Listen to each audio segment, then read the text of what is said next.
I'm Edward Warfield. I'm the publisher of Citybiz, and I'm honored today to interview Ryan Nee from Marcus and Millichap. Welcome, Ryan.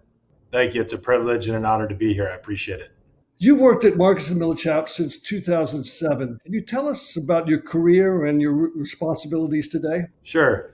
I started my career as an investment sales agent in 2007, working as an industrial investment sales specialist.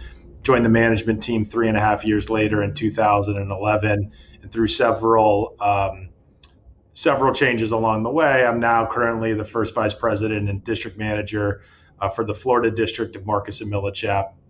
In my current role, I'm responsible for the brokerage operations in our South, Central, and North Florida offices. That includes 200 investment sales and financing professionals. Let's talk a little bit about 2020. Can you highlight some of your more important transactions this year? Well, just overall, since the start of 2020 through the end of the third quarter, Marcus and Millichap has closed $21 billion in transaction volume across 4,200 transactions, and we've financed 1,300 transactions totaling $4.6 billion in volume. Within the state of Florida specifically, we've closed 561 transactions totaling close to $2.5 billion, which represents about 10% of our investment sales transactions nationally. So, Ryan, can you highlight one of your more important transactions this year in Florida? Sure. We've had several signature transactions year to date. I think one that comes to mind is the High Point Club in Orlando, Florida, closed in July in the midst of a very challenging summer and a very challenging time to do transactions. But our team in Orlando brought it to a close in mid-July. That's 348 units in Orlando that closed just shy of $70 million. Congratulations on that transaction. So can you tell us how you've survived and navigated COVID-19, what steps you've taken to maintain your business continuity? Sure. In January and February, we were on pace to have a record-breaking year in Florida. Then in the form of a black swan event, coronavirus and the correlating stay-at-home orders greatly affected our traditional business continuity. Fortunately, we have best-in-class operations and technology teams that were able to move us to a remote work environment within days and provided ongoing support to our agents, originators, and staff. While remote, we maintained our traditional weekly schedules. We just moved to doing everything virtually. And as you know, Florida was one of the first states to lift its stay-at-home orders, which correlated with the demand amongst many of our producers to be back in physical office. And then certainly some wanted to continue to work remotely. So within the office, we instituted some pretty strict safety protocols, offered the flexibility to work in office or remotely in late May, and have been operating the same way until today. As we've seen transaction velocity increase in the fourth quarter, I genuinely believe creating an environment in which our agents and originators could work most comfortably and efficiently has given us an advantage in leading the recovery. And can you provide us an overview of the different sectors, multifamily, retail, office, and industrial warehouse? Where you see strength, where is there weakness? Sure.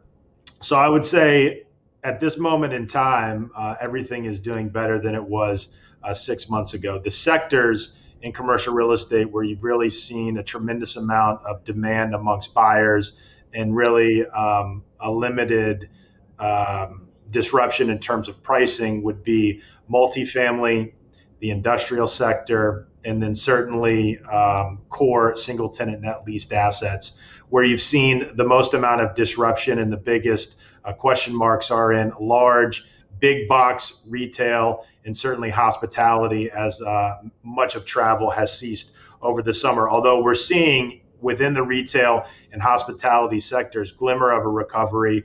Coastal markets for hospitality, some are doing better now than pre-pandemic, and you can't paint retail with the same broad brushstroke. Strip centers in South Florida, for example, fundamental base. And what is your outlook for 2021? Well, with respect to Florida specifically, I think we're positioned for explosive growth. Florida is home to many of Marcus and Millichap's most talented agents and originators who have been working overtime in anticipation of a return to normalcy. But you overlay this with the fact that Florida, among a few other states, I think will likely receive the largest net gain in 2021 and beyond for a variety of reasons. As everybody's reevaluating their living conditions, Florida is an attractive draw due to its low cost of living when compared to major urban metros elsewhere in the United States. We've got natural amenities with beaches, sunshine, and water. Certainly no state income tax helps. And this is evidenced by Florida ranking #1 amongst all United States with respect to both domestic and international net migration figures. In addition to a mass migration of people moving to Florida, many corporations are looking to make Florida home to their headquarters or branch offices due to Florida's pro-business environment. Just a few days ago, we saw Goldman Sachs declare it is looking at South Florida as a potential home to its asset management division. This after Icon Enterprises and Elliott Management Corp declared Florida to be their headquarters, just to name a few. And then many businesses are expanding within or moving to Central Florida due to its availability of affordable housing and expansion potential. And then lastly, I would say Florida has always been a haven for out-of-area capital investment in commercial real estate, both foreign and domestic capital, but we've seen an exponential increase in flight capital looking for yield within Florida due to the underlying bullish fundamentals we just mentioned, pro-business environment, and that includes a lack of rent regulations. And so what are the growth expansion plans for Marcus and Millichap? So in 2021, Marcus and Millichap will celebrate our 50th anniversary, but we're still by far and away a growth company.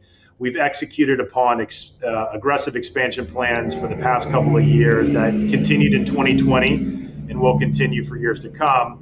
We're committed to growing our private party investment sales market share, continuing the rapid expansion of our institutional property advisors platform, and we're focused on exponential growth of Marcus and Millichap Capital Corporation. A few examples to illustrate our commitment to growth. Last week, we onboarded a market-leading office and industrial team in Toronto, Canada. We recently closed on the acquisition of Mission Capital, a firm focused primarily on debt equity placement and loan sales. And we recruited and onboarded Metropolitan Capital Advisors early this year, a leading capital provider based in Dallas, Texas. So those are just a few examples of our commitment to growing our investment sales and financing platforms.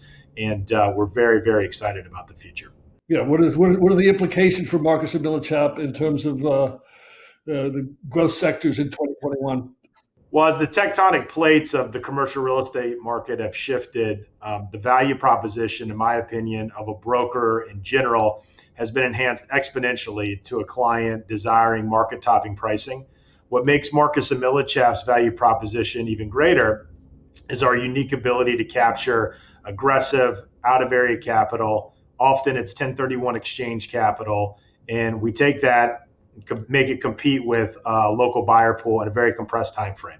So we drive value for our clients in that way. And this is done through a unique culture of collaboration with 2,000 agents in every major metro across Northern America. So the need in this environment for a seller to access the unusual or hard to identify buyers to achieve market topping pricing, I think gives Marcus and Millichap a distinct advantage as we lead the recovery. Thanks, Ryan. So anytime.